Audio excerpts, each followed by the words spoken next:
Magandang hapon sa lahat sa ating mga ka-TH na taga-subaybay sa ating YouTube channel. So, magandang hapon po sa inyo. Ito po si Mindanao Hunter Sign. So, dola tayo sa area kasi maulan. Alam nyo maulan. So, dito tayo sa tambayanan natin.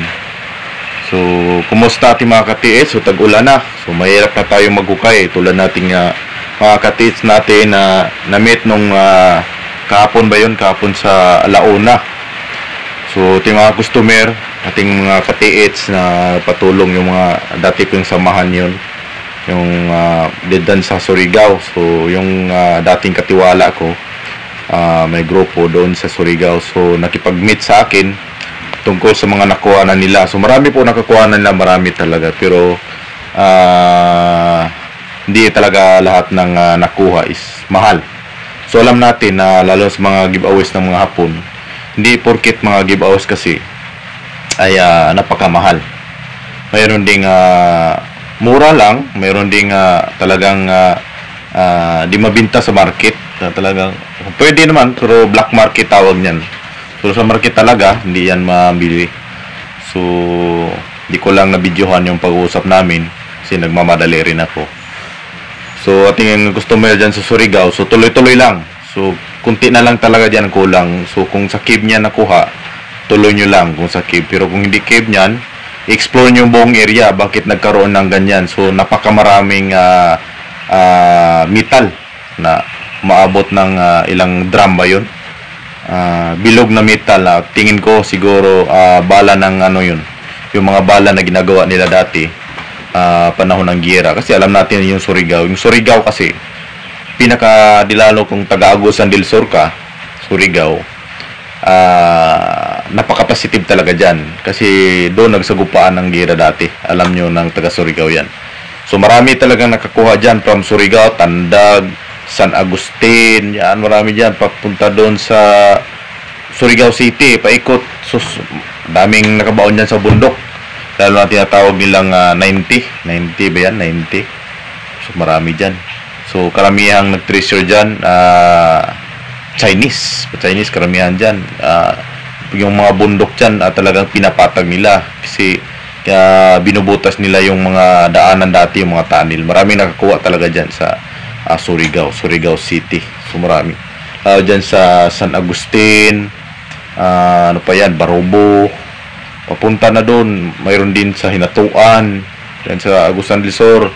Basta part of Surigao, marami talagang treasure dyan. Ang daming nakuha ng ating mga ka-TH, pero lahat, wala naman, hindi ko naman alam. Pero sabi ng isa, mayroong mga bato, pero hindi binigay. Marami talaga nakuha sila, pero yung mga waste lang ang pinapakita sa atin. So, marami daw. So, mayroon ako nakita ng mga bronze na talagang gawa ng Hapon. Mayroong kutsara. Yung mga kutsara, so, aware ko lang sa lahat, yung mga kutsara.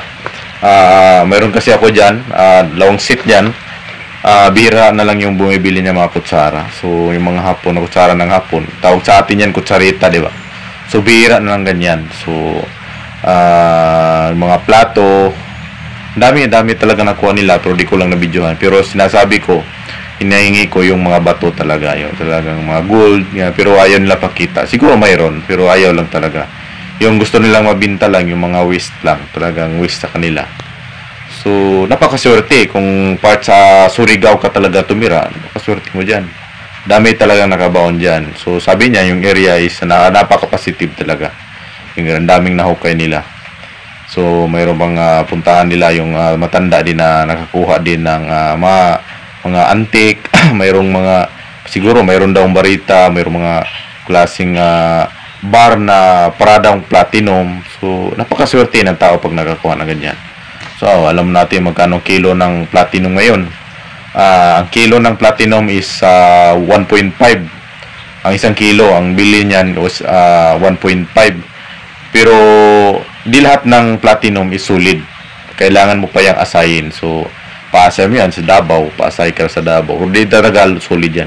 So, hindi sila bumibili from Davao, hindi sila bumibili ng mga tangi, tawag natin tangi.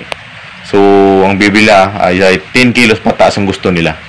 10 kilos pataas. Kasi asay yan. Kasi yung mga platinum kasi may halo yan. Marami pang halo. So, i-separate yan. para matimbang sa Bisaya, timbang ba kung ilang kilo ang yung platinum na makukuha. So sa ating mga katiits na nanood natin YouTube channel, shout out po sa inyo. So God bless po sa lahat, lalo sa mga nakakuha. So God bless po. So di naman tao kailangan magsinungaling. So wala naman tayo napapala dyan. Ng atin lang. Sa mga hindi naniwala o naniwala, salamat din sa panonood natin YouTube channel. Wala kong hiling dito kundi lahat tayo is makaranas din ng sarap ng buhay, di ba? So mayroon kasing iba na parang tingin nila, inuuto sila, parang ganyan. Kasi di nila talaga kaya. Kasi alam mo, sa pilang treasure hunter, maganda lang yan sa umpisa. Totoo yan talaga yan. Ang treasure hunter is maganda lang yan sa umpisa. Sa battery pa ba? Sa battery pa talagang full charge. Pero yung talagang umabot ka na sa puntong ilang days, alam mo, hindi naman makuha lang ilang days yan. Okay lang sana kung unang henerasyon pa lang. Siguro pag akit mo ng bundok nung unang henerasyon pa, nung 1960, 1970, 80, yan, pag akyat mo sa bundok, sigurado talaga, pagbaba mo, mayroon ka talagang dala. Sa ngayon, ilang henerasyon na tayo, di ba? Namin ng treasure hunter, yung iba, binabasag na yung sign, kasi narinig ko dati, bakit daw, tinatanong ng kasamahan, bakit daw binasag yung sign, para daw di na nila makuha. Babasagin nila yung sign, puputol yung mga kahoy na mayroong sign, para tabla puro tabla na daw. Sabi ng isang katiits, tabla puro tabla. Wala sa amin, wala sa kanila. Parang ganyan. So, wala tayong magagawa kung ganyan ang isip nila. Mayroon talagang treasure hunter, ganyan. So, mayroon yung mga treasure hunter na mangluloko din. Sisirain yung sign, tapos papalitan ng bago. Kaya yung mga bago na walang gadget, ay talagang mapahukay ka talaga kasi napakaganda rin ng gawa. So, dapat marunong ka din kumilatis ng sign. Kasi mayroong mga treasure hunter talaga na papalitan yung sign. Minsan mag-add sila ng araw. Pagpunta mo doon, maghukay ka talaga tapos wala pa namang laman. So yan ang pinakamahirap kung wala kang gamit. So nagtanong si Sir from Pangasinan City. So tanong siya, so okay naman yung metal detector. Pero piliin mo yung maganda yung metal detector na tingin ko is Simplex. Malalim yung Simplex pero may kamahalan ng Simplex. Okay yung Simplex pero may kamahalan lang talaga. Simplex. Pero yung tawag GoFind 66, okay naman yung GoFind 66, malalim naman. Pero kailangan kasi yung GoFind 66, sensitibo. Talagang di mo kailangan mabagsak. Kailangan paglagay ng battery, dahan-dahan. Napaka-sensitive talaga kasi madaling masira talaga siya. Ano na yung paglalagay ng battery, yan karamihan dyan, masihira. So, mauntog lang, wala, sira na.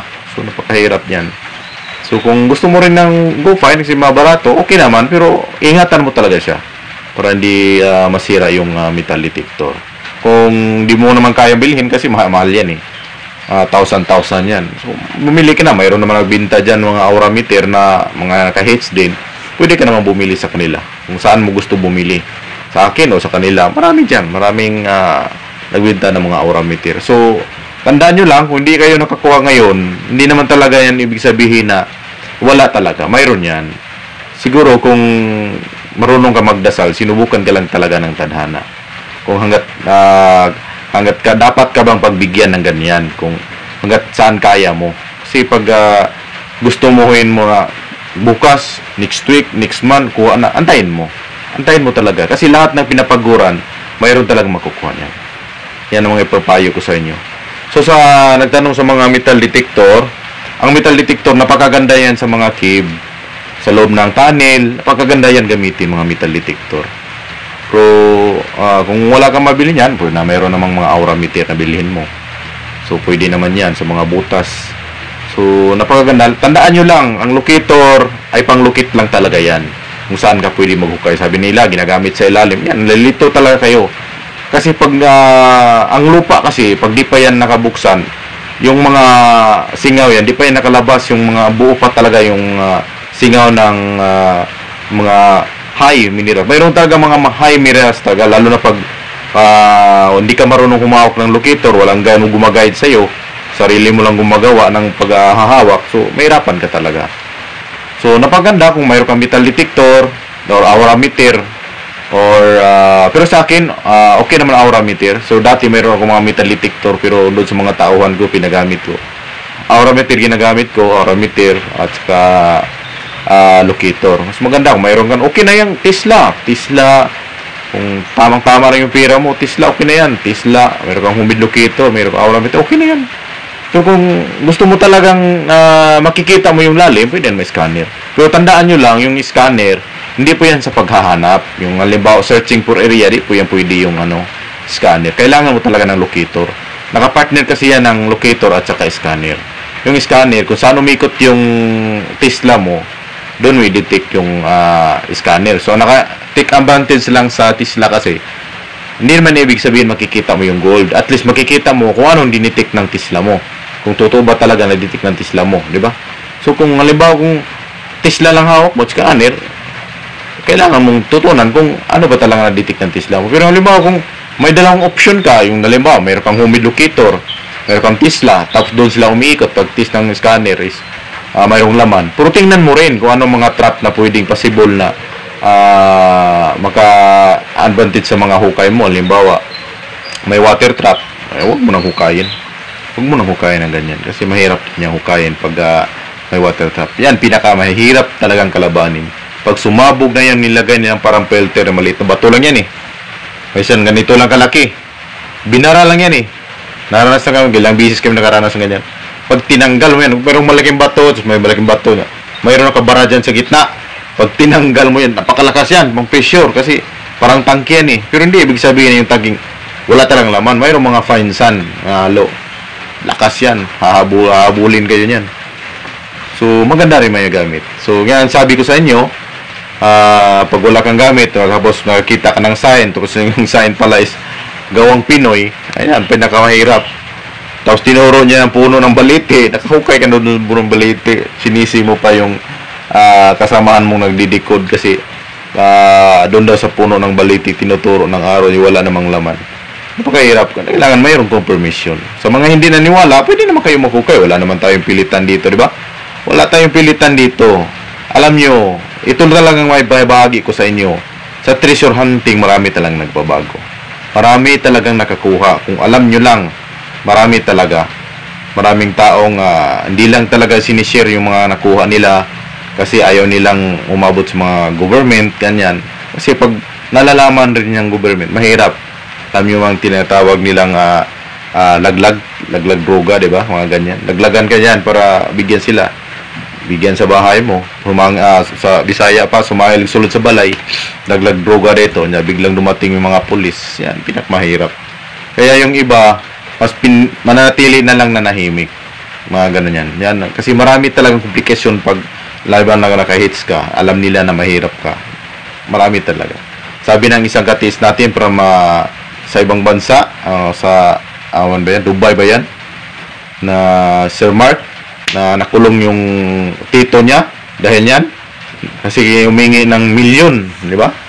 Humingi ng milyon. Kasi paano? Naubos siguro, naubos na yung pera. Tapos humingi ng milyon yung GM. Alam mo yung GM. Humingi ng milyon. Yung wala nabigay kasi naubos na. Siguro maliit lang yung nakuha nila. Humingi ng milyon. Kasi alam nila, mahirap daw yung tito niya. Tapos, biglang yumaman, biglang bumili ng mga sasakyan, alam nila hindi talaga makabili. Siyempre, alam natin yung mga utak ng Pinoy talaga pag Pinoy, di ba? Gagawa talaga ng paraan para magkapira. Di ba? Ganun din yan. Kaya yung iba, natili na lang na manahimik talaga. So, swerte lang kayo kung mayroong taong nagtuturo sa inyo. So, marami naman dyan nagtuturo din, pero piliin nyo rin yung tama. Yun ang pinakamagandang advice ko sa inyo. Lang ka-TH. Kung gusto nyo ng mga advice ko sa inyo, so gusto mga metal detector, so piliin nyo rin yung mga cube, yan, pasukin nyo, tunnel, yung banda. Pero kung hindi naman lahat na mayroong mga cube, so dapat mayroon ka talagang locator. So mga ka-TH, tag-ulan, Merry Christmas sa lahat ng ating mga ka-TH. So God bless po sa inyo. So salamat po sa ating mga grupo, sa ating grupo nung nagkarang araw na nakakuha. So di lang talaga kamahalan. Siguro kung mayroon tinatago sila, di naman lahat talaga. Di talaga pwedeng sabihin yan. Diba? Di talaga. Alam ko yan. Kahit nakakuha, sabihin wala. So yun lang mga TS. Maraming salamat at God bless po sa inyo.